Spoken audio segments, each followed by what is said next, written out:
প্রথমেই আপনারা লিগ্যাল সাইজের 3টি পেজ নেবেন এই এফিডেভিট করার জন্য, এবং এই লিগ্যাল সাইজের এফিডেভিটে কীভাবে আপনারা লিখবেন সেটা আমি বিস্তারিতভাবে আপনাদের সামনে A to Z each and everything briefing দিচ্ছি। তবে মনে রাখবেন, এই লিগ্যাল সাইজের পেপারে করে এটা স্ট্যাম্প সাইজ করে 300 টাকার স্ট্যাম্পে কিন্তু প্রিন্ট দিবেন। তাহলে কিভাবে লিখবেন, আমি কিভাবে লিখেছিলাম আপনাদের সামনে সেটাই উপস্থাপন করছি। Before the notary public, Dhaka, Bangladesh. Affidavit of financial support or sponsorship in favour of, আপনি যার পক্ষে লিখবেন তার নামটি লিখবেন এখানে, এবং ফর ভিজিট ইন অস্ট্রেলিয়া বা USA বা UK, whatever it is, আপনার যেই দেশের জন্য অ্যাপ্লাই করবেন সেই দেশের নাম দেবেন, এবং স্টুডেন্ট ভিসা হলে student visa, employment base visa হলে সেটা, অথবা ভিজিট ভিসা হলে সেটা লিখবেন। দেন লিখবেন আই, এখানে লিখবেন যিনি স্পন্সরশিপ দিবেন তার নাম দিবেন। এখানে যেমন আমার এই অ্যাফিডেভিটটিতে তার ওয়াইফ তার হাজব্যান্ডকে স্পন্সর করেছিলেন, সো এখানে ওয়াইফের নাম হয়েছিল আই দিয়ে, তার নামটা আমি এখানে সিকিউরিটির প্রয়োজনে আমি এখানে তাদের নামগুলো এবং গুরুত্বপূর্ণ তথ্যগুলো অমিট করে দিয়েছি। আপনারা এখানে আপনাদের তথ্য দিয়ে লিখবেন আই, তারপরে তার নাম, daughter of, date of birth, NID, permanent address এখানে দিবেন, আপনারটা আপনি দিয়ে দিবেন। হাউস আর holding, Lakshmibazar, post office Dhaka Sadar, PS Sutrapur, Dhaka south city corporation, Dhaka 1100, religion Islam, profession, age and district, employment, nationality Bangladeshi, profession দিবেন, তারপরে এজ দিবেন, nationality, do hereby solemnly affirm and declared as follows that I am a permanent resident and citizen of Bangladesh by birth bearing passport number, এখানে আপনার passport number দিয়ে দিবেন। 2 নম্বরে, number 2, that I am lawful financial sponsor and guarantor of my হাজব্যান্ডের নামটা এখানে দিয়ে দিবেন, ডেট অফ বার্থ দিবেন, পাসপোর্ট নাম্বার দিবেন, who intends to go to the Australia. Number 3, that I am financially sound and solvent employee. Number 3, that I am financially sound and solvent enough and assured to meet and provide all expenditure to be incurred for the purpose of my husband's visit in Australia from my existing financial position. তারপরে content page 2, যে number পেজে চলে আসবেন, page number 2 দিয়ে এখানে that my fixed asset yearly income statement is a follow, তার যে fixed asset, that means সেটা বাড়ি হতে পারে, জমি জমা হতে পারে, এই জাতীয় যদি কোনো অ্যাসেট থাকে সেগুলোর তালিকা এখানে তৈরি করে দেবেন। এখানে আমি শখ আকারে একটি টেবিল করে তৈরি করে দিয়েছি, এখানে কলাম দিয়েছি 4টি। প্রথম কলামে সিরিয়াল নাম্বার, দ্বিতীয় কলামে ডেসক্রিপশন অর্থাৎ প্রপার্টির ডেসক্রিপশন থাকবে, তৃতীয় কলামে present value in BDT approximately, মানে আনুমানিক তার এই ল্যান্ডের যে ভ্যালু সেটা দিতে হবে 3 নম্বর কলামে। 4 নম্বর কলামে ভ্যালু ইন AUD মানে অস্ট্রেলিয়ান ডলার অ্যাপ্রক্সিমেটলি, ইকুইভ্যালেন্ট যে 1 টাকা বাংলাদেশি 1 টাকা ইকুইভ্যালেন্ট অস্ট্রেলিয়ান যে ডলার সেটাতে কত হয় সেই মেজারমেন্ট করে এখানে দেওয়া হয়েছে। তারপরে এটা হলো প্রথম রোয়ের ভিতরে যেই বিষয়গুলো দিয়েছিলাম, দ্বিতীয় রোতে থাকবে সিরিয়াল নাম্বার দিয়ে, তারপর ডেসক্রিপশনে ওই ল্যান্ডের প্রপার্টিজ যে শিডিউল, ল্যান্ড শিডিউল সেটা থাকবে, এখানে যে ওনার সে ওনারের নাম থাকবে। যেহেতু এখানে ভদ্রমহিলা তার হাজব্যান্ডের যে প্রপার্টি ছিল সেটার এখানে শিডিউল দিয়েছিল, যথারীতি তার নাম দিয়ে তারপরে শুরু করবেন।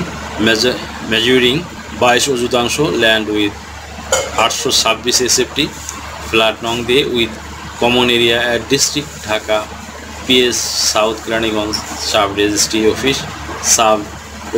অফিস সাউথ কেরানীগঞ্জ ঢাকা, মৌজা প্রেভিয়াস অ্যান্ড SA নং 432, RS নং 84, মৌজা চুনকুটিয়া CS 932, SA 882, RS নং 816, মিউটেশন 816 ক, খতিয়ান 6501 নং, জোদ CS অ্যান্ড SA 147 নং, RS 392, which present market value is about. এখন এটার বর্তমান যে মার্কেট ভ্যালু সেটা এখানে পরবর্তী কলামে দেওয়া হয়েছে বাংলা টাকায়, বাংলাদেশি টাকায়, তবে এটাকে কনভার্ট করে একদম সর্বশেষ কলামে দেওয়া হয়েছে অস্ট্রেলিয়ান ডলারে কনভার্ট করলে যেটা হয় সেটা, এবং সর্বশেষ তৃতীয় নাম্বার রোতে এখানে যোগ করা হয়েছে। যোগ করে যেটা আসবে সেটাকে আবার টোটাল করে, যদি এখানে একটা ল্যান্ড এর শিডিউল দেওয়া হয়েছে, 2-3টা বা 4-5টা ল্যান্ডের শিডিউল দেওয়া হতে পারে, সেই ক্ষেত্রে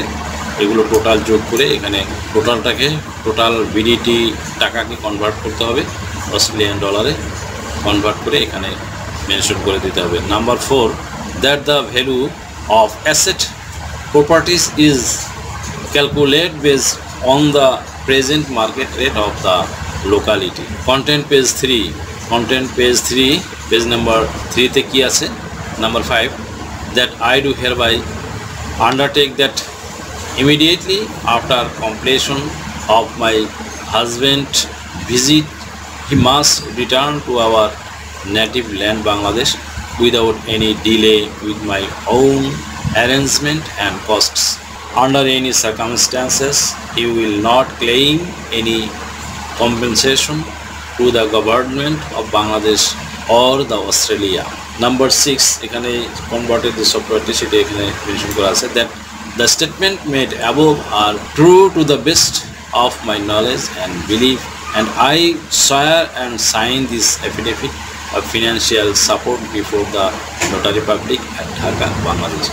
Signature of the deponent, এখানে হলফকারীর স্বাক্ষর হবে। Deponent is known to me and identified by me and he signed his signature on this affidavit before me. এখানে অ্যাডভোকেটের সিল সিগনেচার হবে, নোটারিয়ানের সিল সিগনেচার হবে, ইচ অ্যান্ড এভরিথিং দিয়ে এই যে এখানে গোল সিল থাকবে, লাল যে গোল সিল সেইগুলো থাকবে, এগুলো দিয়ে অ্যাফিডেভিটটি সম্পূর্ণ করবেন।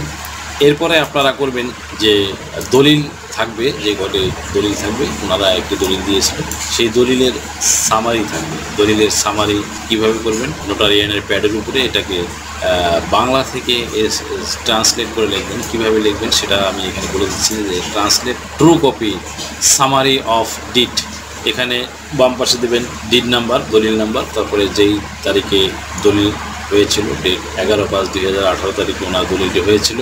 তারপরে 1 নাম্বার দেবেন name of the sub registry office south Keraniganj Dhaka. Number 2 nature of deed sale deed. Number 3 nature of property flat or বিটা land. Number 4 area of land 22 শতাংশ, land with 826 SFT flat. Number 5 deed value of the property as on, যেই তারিখে হয়েছিল সেই তারিখটি বসিয়ে দেবেন। Deed value of the property is BDT, মানে বাংলা টাকায় তখন যেই তারিখে আপনি জমি কিনেছিলেন বা ফ্ল্যাটটি কিনেছিলেন সেই তখনকার ভ্যালুটা এখানে মেনশন করবেন। তারপরে এরপরে দেবেন estimated present market value of the property is approx BDT, that means আপনার বর্তমানে ওই ফ্ল্যাটের মূল্য বা ওই প্রপার্টির মূল্য যা আছে তা এখানে মেনশন করবেন। Number 6 name and address of deed receiver, দলিল গ্রহীতা যিনি ক্রয় করেছেন তার নাম, পিতার নাম, মাতার নাম, হাজব্যান্ডের নাম দেওয়ার প্রয়োজন হলে হাজব্যান্ডের নাম, ওয়াইফের নাম প্রয়োজন হলে ক্ষেত্রে ওয়াইফের নাম দেবেন, ডেট অফ বার্থ দেবেন, এনআইডি নাম্বার দেবেন, passport number, address Baptist mission road, post office Barishal Sadar, PS Barishal Sadar, district Barishal, religion Islam, profession service, nationality Bangladeshi. Number 7 name and address of the deed giver, মানে যিনি দলিল দাতা দিয়েছেন, যিনি দলিল দাতার নাম, ঠিকানা, ইচ অ্যান্ড এভরিথিং দেবেন। যদি দলিল দাতা বেশি হয় তাহলে গিভারের পরে এখানে দেবেন ডিট গিভার অ্যান্ড আধার দিয়ে দেবেন, এর নাম, পিতামাতার নাম, date of birth, permanent and present address Chunkutia, chairman বাড়ি, Subhadda, post office south Keraniganj, district Dhaka, religion Islam, profession business, nationality Bangladesh. এরপরে সেকেন্ড পেজে লিখবেন নাম্বার 8-এ শিডিউল অফ দ্য প্রপার্টির যে তফসিল সেই তফসিলটি দেবেন। Sub registry office, district police station, বৌজা, জোত নং খতিয়ান, মিউটেশন খতিয়ান, লেজার নং, address, sold or gifted property মানে কোন ধরনের প্রপার্টি সেটা এখানে মেনশন করবেন। এভাবে আপনারা ডিড এর যে সামারি সেই সামারিটা তৈরি করবেন, ট্রান্সলেট করবেন বাংলা। আমাদের দেশে সাধারণত বাংলায় দলিল কথা হয়ে থাকে, সেই বাংলা দলিলকে এভাবে সামারাইজ করে সংযুক্ত করে দেবেন। এরপরে আসে ওয়াইফের যে এনআইডি কার্ড, সেই এনআইডি কার্ড যেহেতু আমাদের দেশের এনআইডি কার্ড বাংলায় থাকে, আপনারা এনআইডি কার্ড ইংরেজিতে ট্রান্সলেট করে দেবেন। ট্রান্সলেট ট্রু কপি এভাবে লিখবেন। Front side government of the মানে এই এনআইডি কার্ডে যা যা থাকে সব কিছু এখানে মেনশন করে দেবেন। Government of the people's republic of Bangladesh smart card, তারপরে মনোগ্রাম থাকবে, picture, name, father name, mother name, date of birth, ID নং, তারপরে এলিজিবল সিগনেচার। এরপরে চলে যাবেন নেক্সট পেজে থাকবে অ্যাড্রেস দেওয়ার পরে ফটো, মনোগ্রাম, ব্লাড গ্রুপ থাকলে blood group, place of birth সেটা দিয়ে দেবেন, ইস্যু ডেট, তারপরে এখানে বারকোডগুলো এভাবে যেভাবে আছে সেভাবে দিয়ে দেবেন। এটাও নোটারি করে নোটারি সিগনেচার দিয়ে নেবেন।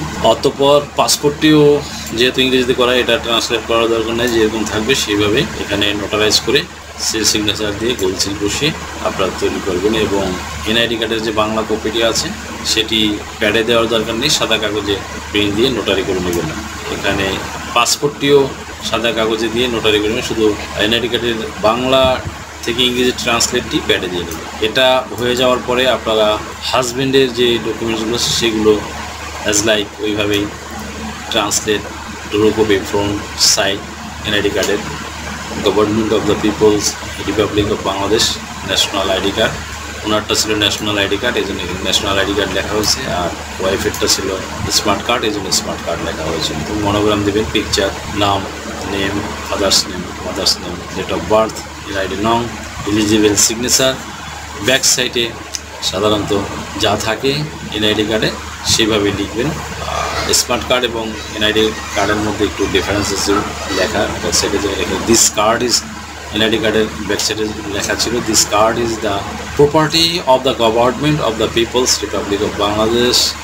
If this card is found to anywhere without its holder, please return it to the nearest post office. Address holder এখানে অ্যাড্রেস দিয়ে দিবেন, blood group, place of birth, printing on এটা দিয়ে দিবেন, eligible signature of issuing authority, date of delivery এখানে barcode. এভাবে করে এখানে নোটারিয়াস গোল সিল দিয়ে নোটারিয়াস সিগনেচার নিয়ে নেবেন এবং এনআইডি কার্ড এটা দেবেন প্যাডে। এবং এরপরে এনআইডি কার্ডটি সাদা কাগজ দিয়ে নোটারি করে নিলে হবে। অ্যাজ লাইক সেম ওয়েতে পাসপোর্টটিও আর নোটারি করে সাদা কাগজে প্রিন্ট দিয়ে নোটারি করে সিল সিগনেচার দিয়ে সম্পন্ন করবেন আপনাদের কাজ। এভাবেই হয়ে যাবে। এভাবেই তৈরি করবেন একটি স্পাউস স্পন্সরশিপ এফিডেভিট। দেশ ও বিদেশ থেকে যে কোনো ধরনের হলফনামা এফিডেভিট নিতে চান, কাবিননামা, নিকানামা যে কোনো ভাষায় অনুবাদ করে বিভিন্ন মন্ত্রণালয়, ইসলামিক ফাউন্ডেশন থেকে সত্যায়িত করে নিতে চান, শিক্ষা সনদ বা অন্য যে কোনো ধরনের ডকুমেন্ট শিক্ষা বোর্ড, শিক্ষা মন্ত্রণালয় থেকে সত্যায়িত করে নিতে চান, ধর্ম পরিবর্তন করে কোর্ট ম্যারেজ করতে চান, কুরিয়ার, ইমেল, হোয়াটসঅ্যাপ, ইমো, মেসেঞ্জারিতে ডেলিভারি নিতে পারবেন। তাছাড়াও সরাসরি এসেও নিতে পারবেন। Mobile number 01724583880। আশা করি ভিডিওটি থেকে সামান্যতম হলেও উপকৃত হয়েছেন। যদি ভিডিওটি আপনাদের সামান্যতম উপকার আসে তাহলে রিকোয়েস্ট করব চ্যানেলটি লাইক, শেয়ার, কমেন্টস এবং সাবস্ক্রাইব করে পাশে থাকা বেল আইকনটি প্রেস করে দিন, যাতে পরবর্তী ভিডিওর নোটিফিকেশনটি খুব সহজেই পেয়ে যান। সো আজকের মতো এখানে শেষ করছি। দেখা হবে অন্য কোনো দিন, অন্য কোনো ভিডিওতে, অন্য কোনো আইনি কন্টেন্ট নিয়ে। সেই পর্যন্ত সকলে ভালো থাকুন, সুস্থ থাকুন, নিরাপদে থাকুন। আবারও সবাইকে ধন্যবাদ জানিয়ে এখানে শেষ করছি। আল্লাহ হাফেজ।